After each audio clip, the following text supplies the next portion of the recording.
Welcome to online study classes. इस lecture में हम आपके साथ एसएससी एमटीएस का 14 मई 2017 का मैथ्स का पेपर डिस्कस करने जा रहे हैं।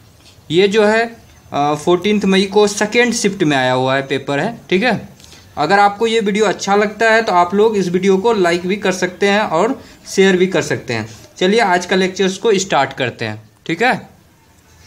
पहला क्वेश्चन है कि कोई व्यक्ति अपनी वार्षिक आय का 25% भाग मकान किराए पर, ठीक है, जितना वो कमाता है उसका 25% भाग जो है वो मकान किराए पर खर्च कर देता है। 15% भाग जो है बच्चों की शिक्षा पर खर्च करता है और 45% अन्य मदों पर खर्च करता है, मतलब किसी अन्य कार्यों के लिए जो है 45% खर्च कर देता है। यदि वह वर्ष में 14,000, ठीक है, इकाई दाई सैकड़ा हज़ार 10,000 14,400 रुपये का बचत करता है तो उसकी कुल आय कितनी है ये बताना है आपको। देखिए, अगर वो व्यक्ति का अगर जो हम लोग मान लेते हैं ये कि उसका जो कुल आय है, जो उस व्यक्ति का जो कुल आय, इसको देख लीजिए यहाँ पर 45% है, ठीक है। तो मान लेते हैं कि उस व्यक्ति का जो कुल आय है वो 100x है, ठीक है। उसका कुल आय यहाँ पर लिख देते हैं। उस व्यक्ति का कुल आय जो है क्या है वो 100x है। अब इस 100x का 25% जो है मकान किराए पर खर्च कर देता है, तो 100x का 25% कितना होगा, 25x होगा।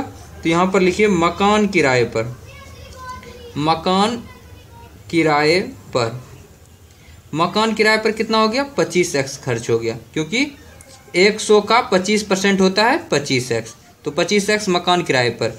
अब बच्चों की शिक्षा पर, बच्चों की शिक्षा पर, बच्चों की शिक्षा पर कितना खर्च करता है, 15%, तो 100 का 15% कितना हो जाएगा, 15x।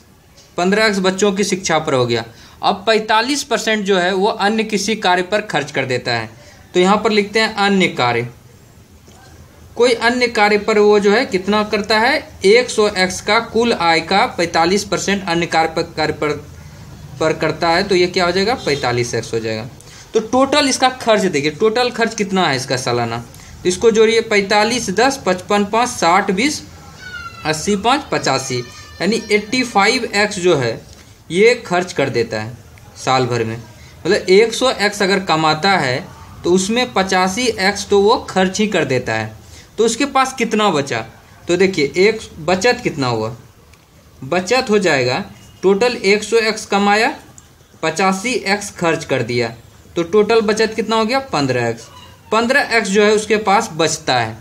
कहता है जितना बचता है ये 15x, ये जो है 14,400 रुपया के बराबर है। यदि वह वर्ष में 14,400 रुपया के बचत करता है, ये कह रहा है, मतलब 15x जो है 14,400 रुपया के बराबर है। तो यहाँ पर लिखते हैं कि 15x बराबर 14,400 रुपया। इसलिए x बराबर क्या हो जाएगा, x बराबर हो जाएगा 14,400 डिवाइडेड बाय 15 हो जाएगा। यहाँ तक कोई भी दिक्कत नहीं है। अब मुझे निकालना क्या है, मुझे निकालना है कुल आय।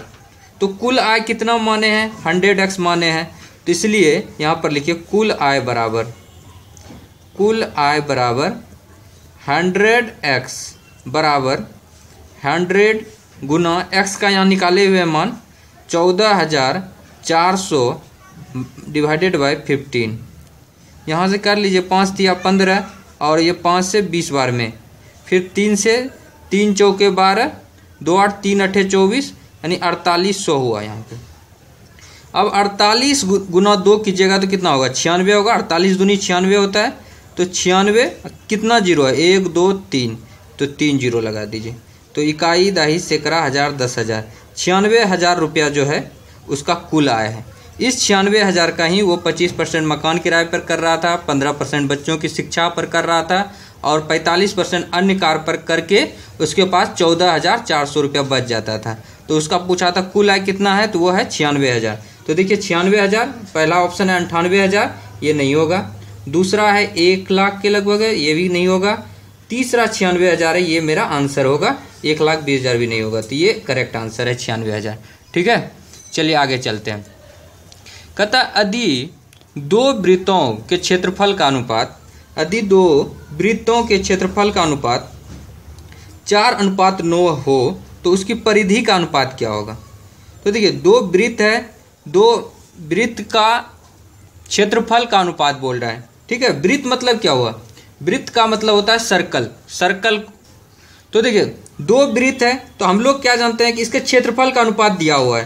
तो वृत्त का क्षेत्रफल, वृत्त का क्षेत्रफल, सर्कल का एरिया, वृत्त को क्या बोलते हैं, सर्कल बोलते हैं, यहाँ पर लिख देते हैं सर्कल। सर्कल का जो एरिया होता है वो होता है पाई आर स्क्वायर, यह पाई आर स्क्वायर हुआ। अब कह रहा है कि दो वृत्त का जो है क्षेत्रफल दिया हुआ है 4:9, तो हम लोग लिख देते हैं पाई, एक का रेडियस r1 मानते हैं, r1 square divided by pi r2 का स्क्वायर बराबर 4/9। यही पूछ रहा है, यही दिया हुआ है कि दो वृत्त का क्षेत्रफल, पहला वृत्त का क्षेत्रफल पाई r1 का स्क्वायर, दूसरा वृत्त का जो क्षेत्रफल है पाई r2 का स्क्वायर, इनका रेशियो जो अनुपात क्या है 4:9, 4/9। यहाँ पर देखिए पाई से पाई कैंसिल कर दिए, तो यहाँ पर क्या मिला मुझे ये मिला r1/r2 बराबर √4/9। इसको लिख सकते हैं क्योंकि जो ये दोनों r1/r2 दोनों पे स्क्वायर है, इस स्क्वायर को इधर भेजिए तो अंडर रूट में चला गया, बराबर कितना हो गया 2/3। अब देखिए यहाँ पर 2/3 हुआ, r1/r2 बराबर 2/3। अब कह रहा है कि परिधि का अनुपात बताइए। परिधि क्या होता है, परिधि होता है 2πr। आप लोगों को पता होगा सर्किल का जो सरकमफ्रेंस होता है वो होता है 2πr। तो पहला सर्किल का जो सरकमफ्रेंस होगा वो होगा 2πr1, दूसरा सर्किल का जो परिधि होगा वो होगा 2πr2। यही मांग रहा है कि 2πr1 डिवाइडेड बाय 2πr2 कितना होगा, उसका अनुपात क्या होगा। तो ये 2π कैंसिल हो गया ऊपर नीचे, आंसर क्या है r1/r2। ये सर्कल का परिधि है, पहले सर्कल का C1 मानते हैं, दूसरे का C2 मानते हैं, तो C1/C2 बराबर होगा 2πr1 डिवाइडेड बाय 2πr2। यहाँ पर क्या आंसर आ रहा है r1/r2। r1/r2 तो ऑलरेडी मेरे पास है, हम यहाँ पर निकाल चुके हैं। वृत्त का जो क्षेत्रफल है उसका जो है उससे हम लोग उसका रेशियो निकाल चुके हैं, तो 2:3 आया हुआ है, रेडियस का रेशियो 2:3 आया है। r1/r2 तो यहाँ पर क्या हो जाएगा 2/3। तो मेरा देखिए 2/3 किस में है, 9/4 है, ये गलत हो गया। 2:3 देखिए यहाँ पर है, तो ये मेरा आंसर है। ये आपको जो है मतलब कह सकते हैं कि आपको कंफ्यूज करने के लिए 3:2 भी देकर रखा है, तो ये गलत है, ये तो गलत है ही। तो ये आंसर क्या होगा 2:3, यानी जो रेडियस का अनुपात है वही सरकमफ्रेंस का भी अनुपात होगा। तो इसका आंसर क्या हुआ 2:3। ये सेकंड बी ऑप्शन इसका करेक्ट है। थर्ड नंबर क्वेश्चन है कि कोई व्यक्ति किसी वस्तु की कीमत के क्रय मूल्य से कितना प्रतिशत अधिक कीमत अंकित करे कि उसे 20% कटौती देने के पश्चात भी 20% का लाभ हो। देखिए पिछला जब हुआ था 30 अप्रैल को, 30 अप्रैल को जो एग्जामिनेशन हुआ था उसकी भी फर्स्ट सिटिंग में इस तरह का क्वेश्चन आया हुआ था।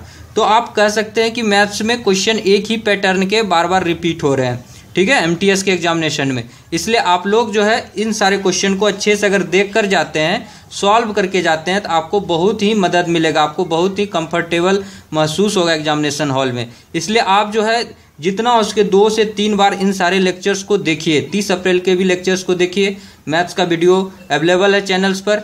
आज जो 14 मई का जो एग्जामिनेशन है उसका भी लेक्चर्स हम जितना जल्दी हो सके सारा अपलोड कर देंगे।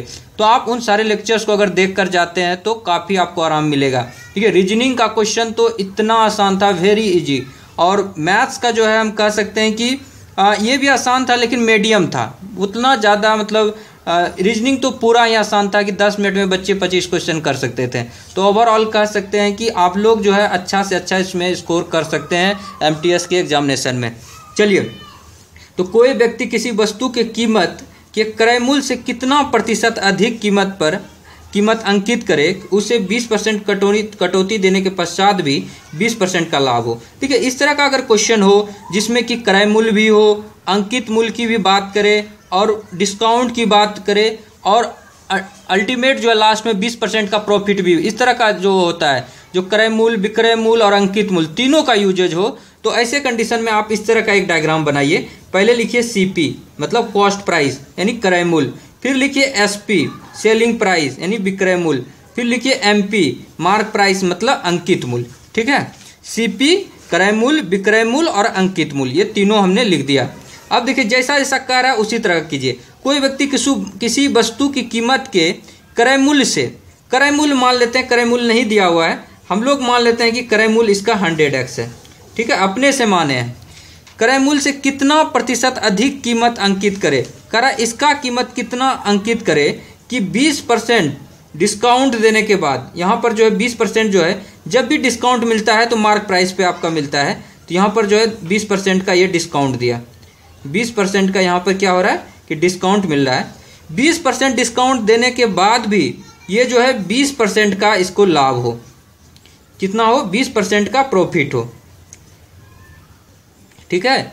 जितना में सामान खरीदे थे उससे 20%, मतलब कहने का क्या मतलब है, हमने 100x में सामान खरीदा था और मेरा सामान अल्टीमेट 120x में ही बिकना चाहिए। अगर 100x में अगर मैंने सामान खरीदा था, अगर 120x में बिकेगा तभी तो हमको 20% का लाभ होगा।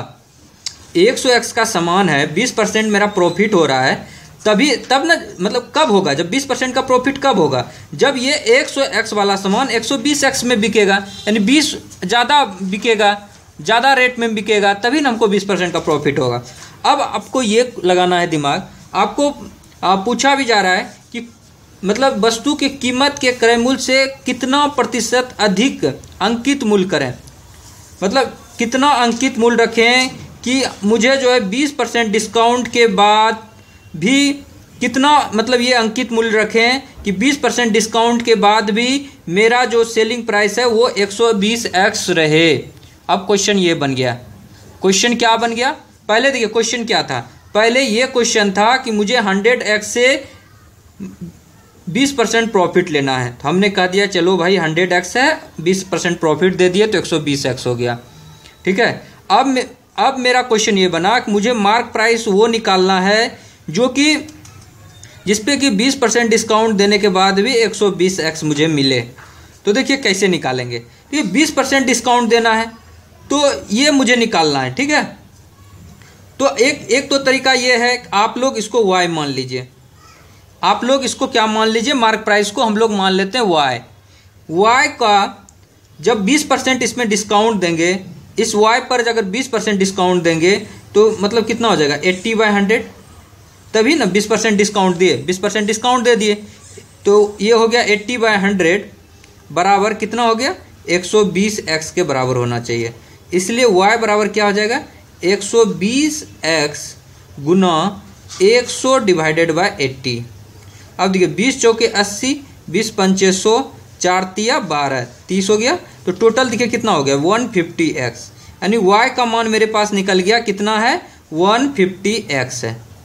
अब देखिए ये आप बताइए कि इस क्रय मूल्य से अंकित मूल्य कितना % ज़्यादा है, ये 150x आया, ये 100x है, तो ये कितना % ज़्यादा है, 50% ज़्यादा है। 100x है ये 150x मेरा अंकित मूल्य आया, तो ये कितना % ज़्यादा है, तो ये 50% ज़्यादा है। और आपसे यही पूछा गया है कि क्रय मूल्य से कितना % अंकित मूल्य ज़्यादा है, यही पूछा गया है। तो यह है 150x ज़्यादा है, यानी 50% ज़्यादा है, तो आंसर हो जाएगा फर्स्ट, ये 50% हो जाएगा, ठीक है। चलिए 4th नंबर क्वेश्चन चलते हैं, डिस्कस करते हैं। कहता कोई रेलगाड़ी जो है 10 मिनट में 12 किलोमीटर की दूरी तय करती है। एक रेलगाड़ी है जो कि क्या कर रहा है 10 मिनट में 12 किलोमीटर की दूरी तय कर रहा है। यदि वह किसी टेलीग्राफ पोस्ट को 6 सेकेंड में, टेलीग्राफ पोस्ट को कह रहा है कि अगर 6 सेकेंड में वो पार कर लेता है तो उस रेलगाड़ी का लंबाई बताइए। तो देखिए 12 किलोमीटर है, देखिए यहाँ पर सेकेंड में था, 6 सेकेंड दिया हुआ है, ठीक है, क्वेश्चन में 6 सेकेंड दिया हुआ है, इसलिए हम लोग क्या करेंगे सारा, और आंसर देखिए यहाँ पर मीटर में है, मीटर में ऑप्शन दिया हुआ है, तो आप क्या कीजिए इसको जो है अब किलोमीटर को भी आप मीटर में कन्वर्ट कर दीजिए और मिनट को आप लोग सेकेंड में कर दीजिए, ताकि आंसर जो आपको मीटर में आ सके। रेलगाड़ी का लंबाई पूछ रहा है। देखिए टेलीग्राफ जो पोस्ट होता है ना, वो एक प्रकार से सोचिए एक लीनियर इस तरह का लाइन है।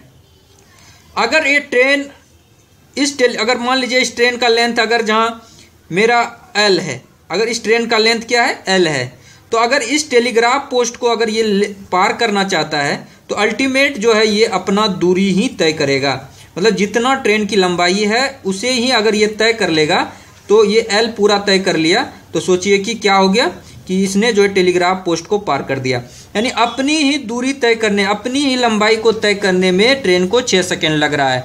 अल्टीमेट यही क्वेश्चन है मेरे लिए। आपको अगर ये समझ में आ गया कि टेलीग्राफ पोस्ट को पार करने में 6 सेकेंड लगा रहा है, इसका मतलब है ये क्या है कि टेलीग्राफ पोस्ट तो एक लीनियर टाइप का है स्ट्रक्चर। इसका मतलब है कि ये जो टेलीग्राफ पोस्ट को पार कर रहा है मतलब रेलगाड़ी अपना ही लंबाई तय कर रहा है, अपना ही दूरी तय कर रहा है।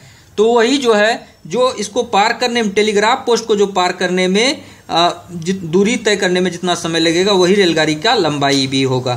तो देखिए 12 किलोमीटर को आप पहले स्पीड निकालते हैं हम लोग, क्या हम निकालते हैं, चाल निकालते हैं। तो चाल बराबर क्या होगा, दूरी बटे समय। दूरी कितना है 12 किलोमीटर, किलोमीटर को मीटर में बदलेंगे तो 12 गुना 1000 मीटर। और फिर जो है मिनट को सेकेंड में 10 गुना 60। अब देखिए 1 से 0 2 0 है, 2 0 ऊपर से भी कैंसिल कर दिए, 6 दूनी 12 कितना हो गया 20 मीटर पर सेकेंड, 20 मीटर पर सेकेंड। ठीक है, चाल है 20 मीटर पर सेकेंड। अब हमको अगर जहाँ रेलगाड़ी की लंबाई पूछना है ना, यहाँ पर लिखिए रेलगाड़ी की लंबाई, रेलगाड़ी की लंबाई बराबर, लंबाई बराबर क्या होता है, चाल गुना समय। तो चाल कितना है, चाल गुना समय। चाल कितना है 20 मीटर पर सेकेंड, 20 गुना 6 मतलब कितना हो गया 120 मीटर। तो ये जो है रेलगाड़ी की लंबाई कितनी है 120 मीटर। देखिए पहला ऑप्शन 140 मीटर, ये गलत होगा। दूसरा ऑप्शन जो 120 मीटर है ये मेरा अब सही आंसर होगा। ठीक है, चलिए आगे चलते हैं। नेक्स्ट क्वेश्चन है 5th नंबर, किसी पिता और पुत्र की वर्तमान आयु का योग 90 वर्ष है। कहता है किसी पिता और पुत्र की वर्तमान आयु का योग जो है क्या है 90 वर्ष है। कहता है 10 वर्ष पूर्व, 10 साल पहले की बात कर रहा है कि उनका आयु का जो अनुपात था वो 5:2 का था। तो कह रहा है पिता का वर्तमान आयु कितना है। तो मान लेते हैं कि पिता का जो वर्तमान आयु है, पिता का वर्तमान आयु मान लेते हैं कि x ईयर है। ठीक है, और मुझे फाइंड आउट भी यही करना है, पिता का ही तो वर्तमान आयु निकालना, ये क्वेश्चन पूछा गया है। अब देखिए पुत्र का जो है, पुत्र का वर्तमान आयु हम लोग y ईयर मान लेते हैं। ठीक है, पिता है x ईयर का और पुत्र का वर्तमान आयु है y ईयर। कह रहा है पिता और पुत्र के वर्तमान आयु का योग, मतलब दोनों का जो योग है वो 90 साल का है। ठीक है, पहला इक्वेशन मेरा ये बना। कह रहा 10 वर्ष पूर्व की बात कर रहा है, जब 10 साल पहले होगा तो पिता के क्या होगा, पिता का जो अभी वर्तमान उम्र है, कहेगा कोई आपसे ये कहेगा कि आपका उम्र का 10 साल पहले, तो आप क्या करेंगे, अगर आपका उम्र अभी अगर 20 साल हो रहा है तो अभी से 10 साल पहले तो क्या हो जाएगा कि 20 माइनस 10 यानी 10 साल हो जाएगा। किसी का उम्र मान लीजिए 22 साल है तो 10 साल पहले की बात कर रहा है, मतलब 22 माइनस 10 बराबर 12 साल। उसी तरह जो है वर्तमान आयु जो है पिता का अगर x ईयर है तो 10 साल पहले कितना होगा x माइनस 10। बेटा का उम्र कितना होगा 10 साल पहले, इसमें भी 10 साल घटेगा y माइनस 10। कहता ये जो दोनों रेशियो है, पिता और पुत्र की आयु का जो रेशियो था 10 साल पहले वो 5:2 का अनुपात था, तो 5/2 था। ये क्वेश्चन है। अब देखिए इससे जो हम लोग एक इक्वेशन बना सकते हैं। देखिए इसको ऐसे लिखिएगा 5y माइनस 10 बराबर 2x माइनस 10। ठीक है, यहाँ पर इसको लिखिए 5y माइनस 50 बराबर 2x माइनस 20। ठीक है, अब देखिए आगे लिखिए इसको, 2x को रहने देते हैं, 2x माइनस 5y बराबर 2x इधर रहने दिए हैं, इधर से लेके गए हैं, यहाँ पर माइनस 50 है प्लस 20 आएगा तो क्या होगा माइनस 30 आएगा। इसको जो है माइनस को अगर आप लोग हटाना चाहते हैं तो हटा सकते हैं, लेकिन हम अभी इसको रहने दे रहे हैं। ठीक है, मेरे पास 2 इक्वेशन आया, पहला इक्वेशन ये है, दूसरा इक्वेशन ये है। 2 इक्वेशन है, 2 अननोन है, हम लोग आसानी से इसे सॉल्व कर सकते हैं। देखिए मुझे उस टर्म को एलिमिनेट करना है जिसका कि मुझे ज़रूरत नहीं है। जैसे यहाँ पर पुत्र का जो आयु है y ईयर, ये मुझे ज़रूरत नहीं है, ठीक है। तो इसको जो है हम क्या कोशिश करेंगे कि हम लोग x के टर्म में ही हम लोग आंसर लाएं, ताकि डायरेक्ट हमको आंसर मिल जाए। क्योंकि डायरेक्ट ही आंसर मिलेगा, क्योंकि पिता का वर्तमान आयु पूछा गया है, तो मुझे डायरेक्ट आंसर मिल जाएगा। तो देखिए हम लोग क्या करेंगे, हम लोग y वाला टर्म को एलिमिनेट करने की कोशिश करेंगे। तो कैसे करेंगे, इसमें जो है दोनों साइड LHS साइड और RHS साइड दोनों साइड 5 से गुना कर देते हैं। तो क्या हो जाएगा 5x प्लस 5y बराबर 5 से इधर भी गुना कीजिए, 9 पचे 45। बच्चे क्या गलती करते हैं कि इधर तो 5 से गुना कर देते हैं लेकिन इधर नहीं करते हैं, तो ऐसे में गलत हो जाएगा आपका इक्वेशन। अगर आप इधर भी 5 से करते हैं तो इधर भी आपको 5 से करना पड़ेगा, ताकि दोनों साइड न्यूट्रलाइज हो सके, ठीक है। क्यों 5 से ही किए, क्योंकि यहाँ पर -5y था, ये हट सके। अब दोनों को ऐड कर देंगे तो ये कैंसिल हो गया, ये हो गया 5 दूनी 7x बराबर। अब 450 में 30 घटाना है तो क्या होगा 420 होगा। अब इसको कीजिए 7 के 42, यानी x बराबर कितना आया 60 ईयर आया। तो देखिए तो 60 ईयर है क्या मेरा ऑप्शन में, अगर 60 ईयर मेरा ऑप्शन में है तो वही मेरा आंसर होगा। पहला ऑप्शन 68 ईयर गलत, 65 ईयर गलत, तो ये मेरा सी ऑप्शन जो है 60 ईयर है, ये मेरा एकदम एक्यूरेट है, सही है। चलिए नेक्स्ट क्वेश्चन चलते हैं 6 नंबर। और आजकल ये जो है पार्ट 1 का जो है ये लास्ट क्वेश्चन है, ठीक है। उसके बाद पार्ट 2 हम जितना जल्दी हो सके हम लाएंगे, ठीक है। आप लोग जो है वीडियोज को शेयर जरूर कीजिएगा, ताकि जो है ज़्यादा से ज़्यादा बच्चों को इसका फ़ायदा हो सके। चलिए एक किसी काम को 5 दिन में कर सकता है, तो लिख लेते हैं एक किसी काम को 5। देखिए 30 अप्रैल को एकदम एग्जैक्ट यही क्वेश्चन आया हुआ था, एकदम कह सकते हैं, केवल जो है ये डिजिट चेंज था। देखिए ये जैसे कि 5 है तो यहाँ 7 हो जाएगा, यहाँ पर 4 है तो यहाँ पर 9 हो जाएगा, 10 हो जाएगा, कुछ इस तरह का चेंजेस आ जाएंगे, ठीक है। बाकी क्वेश्चन एकदम एग्जैक्टली आ रहा है सेम, इसलिए हम बार बार कह रहे हैं कि क्वेश्चन को 2 से 3 बार जो है वीडियोज को देखिए, उसको समझने का कोशिश कीजिए। अगर आपको दिक्कत हो रही है तो आप लोग कमेंट भी कीजिए, ठीक है। और हो सके टाइम मिले तो शेयर भी क्या कीजिए, ठीक है। तो कह रहा है एक किसी काम को 5 दिन में कर सकता है, ठीक है। ए किसी काम को 5 दिन में कर सकता है, तो ए और यहाँ पर एक एरो लिखते हैं, यहाँ पर बताए थे कि यहाँ पर डे लिखते हैं कितना दिन में कर सकता है।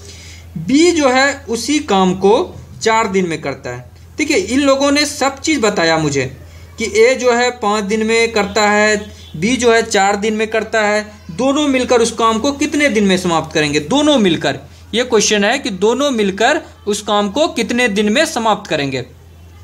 तो ए प्लस बी मिलकर उस काम को कितने दिन में कर लेंगे। देखिए सब चीज़ बताया, इसने एक चीज़ नहीं बताया। क्या नहीं बताया? उन्होंने कह दिया किसी काम को, मतलब उसने काम नहीं बताया मुझे कि वो कौन सा काम है, कितना यूनिट का काम है, क्या काम कर रहा है। ए जो है अकेले 5 दिन में कर लेता है, बी 4 दिन में कर लेता है, सारा चीज़ बता रहा है, लेकिन ये नहीं बता रहा है कि वो काम क्या है। तो हम लोग क्या करेंगे इसमें, बस यही एक ट्रिक है। आपको जो है जब भी दिया रहे कि कोई काम को, जब ये दिया रहे कोई भी काम को कर ले रहा है, तो आपको जो सबसे पहला यही ड्यूटी है कि आप लोग काम निकालिए कि वो काम क्या है। तो वो काम कैसे मानेंगे? काम मानने का तरीका है एलसीएम अप्रोच। एलसीएम अप्रोच अगर आप लोग लेते हैं तो आप लोग आसानी से काम को एज्यूम कर सकते हैं। तो देखिए इसमें जो है 5 और 4 का एलसीएम लेंगे, 5 और 4 का एलसीएम लेंगे तो क्या होगा 20 होगा। 5 और 4 का एलसीएम क्या होगा 20 यूनिट होगा। कैसे एलसीएम लेते हैं? जो सबसे बड़ा वाला होता है उसका टेबल पढ़ते जाते हैं। 5 दूनी 10, 4 से लगेगा क्या, 4 से लगाएंगे, इसमें अगर डिविजिबल हो जाएगा तो वो मेरा एलसीएम हो जाएगा। 10 नहीं लगेगा, 15 नहीं, 20। देखिए 20 में जो है 4 से भी लगेगा, 5 से भी लगेगा, इसका मतलब 20 यूनिट जो है ये कार्य मेरा है। काम मुझे पता चल गया कि 20 यूनिट का काम है। अब जो है ए जो है 5 दिन में 20 यूनिट का काम करता है, तो एक दिन में कितना करेगा? एक दिन में कितना करेगा? तो 20/5 यानी 5 चौके 20 यानी 4 यूनिट का काम जो है ए एक दिन में 4 यूनिट का काम करेगा। अब बी जो है 4 दिन में 20 यूनिट का काम करता है, तो एक दिन में कितना यूनिट का काम करेगा? तो 20/4, 4 पंचे 20 यानी 5 यूनिट का काम। अब देखिए ए जो है एक दिन में 4 यूनिट का काम करता है, बी एक दिन में 5 यूनिट का काम करता है। तो एक दिन में ए और बी दोनों मिलकर, अगर हम लोग ये लिखें कि एक दिन में कितना यूनिट का काम करता है, दोनों मिलकर ए भी काम पे लगा हुआ है, बी भी काम पे लगा हुआ है, तो ए जो है 4 यूनिट का कर लेगा, बी 5 यूनिट का कर लेगा। तो 4 + 5 यानी 9 यूनिट का काम जो है ए और बी दोनों मिलकर 9 यूनिट का काम कर लेगा एक दिन में। तो 20 यूनिट का काम को करने में कितना लगेगा? देखिए मेरा इस तरह का क्वेश्चन बन गया, अगर 9 यूनिट का काम एक दिन में करता है तो 20 यूनिट का काम कितने दिन में करेगा? ये क्वेश्चन मेरा बन गया ना। तो हम लोग मान लेते हैं कि x दिन में कर लेगा, ठीक है। तो क्या हो जाएगा, इसको बाय क्रॉस मल्टीप्लिकेशन करते हैं, तो 9x बराबर क्या हो गया 20, इसलिए x बराबर क्या हो गया 20/9। तो 20/9 को क्या लिखते हैं, तो इसको लिख सकते हैं ना 9 पूर्णांक, इस तरह से 9 दूनी 18 2 20। इसको पता है कैसे लिखते हैं, इस तरह से करते हैं ना, 9 से 20 में भाग देते हैं, 9 दूनी 18 और ये रिमाइंडर जो है 2 बचता है, तो 9.2/9, तो ये जो है ये आपका आंसर 2.2/9, ये जो है आपका सही आंसर है। इतना दिन में जो है दोनों मिलकर समाप्त कर लेगा। तो आज का लेक्चर यहीं पर समाप्त करते हैं, ठीक है। Thank you so much friend for watching this video. और आप लोग जो है कमेंट कर सकते हैं अगर कोई दिक्कत हो रही है आपको तो, और लाइक कर सकते हैं इस वीडियो को, शेयर कर सकते हैं, और जो लोग अभी तक ऑनलाइन स्टडी चैनल्स को सब्सक्राइब नहीं किए हैं वो लोग सब्सक्राइब भी कर सकते हैं, ठीक है। Thank you so much.